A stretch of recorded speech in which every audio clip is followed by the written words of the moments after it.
Project Zulu is an educational charity, and we run various projects in the Madadeni township, which is in the KwaZulu-Natal province of South Africa. And the projects we run essentially are to benefit young people in township primary schools and increase their opportunities for educational resources and basically their life chances. And you might be wondering, what on earth is Project Zulu doing at a RBN event? Well, all will become clear fairly soon, because I'm going to introduce Tinus to you shortly, who is our charity ambassador, and he'll talk a bit about his role and projects we have on the go. We run 3 projects currently. One of them is called Township Teaching, and in that we send teachers out to spend their summer holidays teaching in the schools in Madadeni, and they raise money before they go, and they buy resources, things that our kids in school take for granted, like pens and pencils and rulers and maths equipment and sports equipment, all those sorts of things, and take those out and donate them to the schools, and then spend some time teaching and sharing expertise with colleagues there. Our second project I'm going to talk about in a moment. I'll leave that to one side, because we've just brought online a new project which we're developing, which is right at its early stages at the moment, that is sort of currently known as Township Rugby, though that may very well change, where we're hoping to use rugby in schools along with education to develop the life skills that you need as a young black South African to improve your chances, improve your opportunities, and get yourself out of a relatively poor township community and take advantage of the opportunities that are open to other more well-off South Africans. And we recognise that education plays a role in that, but also rugby has important things to offer when it comes to lifelong learning and educational opportunities. I'd like to take this opportunity to introduce Nick Koster. I'm sure he doesn't need introducing to you guys. South African, playing for Bristol, and Nick is also one of our ambassadors. And I wonder, Nick, if you could just say a few words about the difference that this sort of money makes to the education of the kids. Thank you, thanks Ben. I'm sorry I'm late, guys. Bristol, with our push for promotion, they're keeping us out in the training field until the sun goes down. So,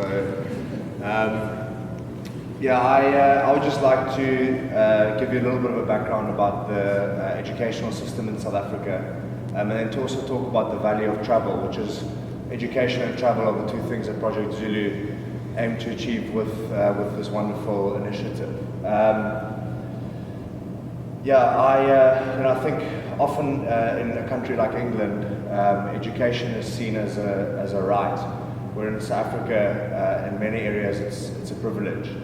I think one of the biggest problems with apartheid was that they didn't educate the people, and it's caused so many problems in our country because you've just got hundreds of thousands of people, of uneducated people who struggle to find jobs, who live in the worst possible poverty imaginable, and with an initiative like Project Zulu to equip these schools with the resources like electricity for these kids to be able to have classrooms where the lights work, where they can use projectors and use the kind of resources that you need for education is such a massive step forward.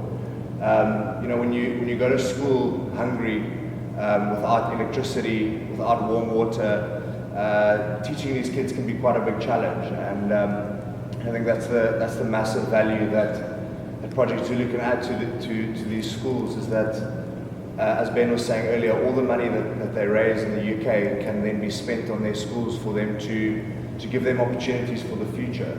And then, I think I grew up on a little farm school about 2 hours outside of Cape Town, and I was very fortunate that I was able to attend a school in Cape Town called Bishop's College, which is a good school. My dad went to the school, my grandfather, so a couple of generations. But the kids that I grew up with as a youngster weren't privileged enough to be able to go to a good school in Cape Town. They would sort of often you know, depending on whether there was transport or not, some days they'd run or walk 3 miles to school without shoes on.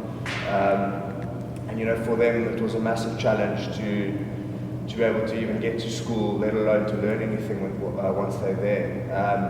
And the value of education that I've seen, you know, with my own eyes, if I look at my privileged experience that I've had compared to some of them, you know, it just makes you realize how important education is. And I think these opportunities, more importantly than anything, for them to be able to travel, like what all of us know here, when you travel, it opens your mind, it opens the world to different opportunities. And you know, I don't think any of us in this room can grasp how much value Project Zulu adds to these kids' lives by flying them across the world, allowing them to see what's possible, to see, you know, the UK, to be able to perform, what that does for their confidence, and then what these kids then take back to South Africa.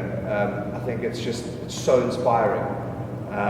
You know, they then have wonderful influences on their peers because they've had this experience.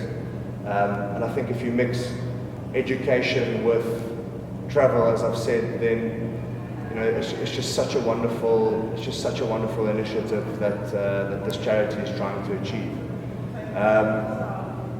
So yeah, I encourage everyone here to support them as much as you can in any way that you can, whether it's through service or you know, just putting the word out there or possibly reaching in your pockets. It's an absolutely wonderful initiative, and I certainly feel very privileged to be part of it.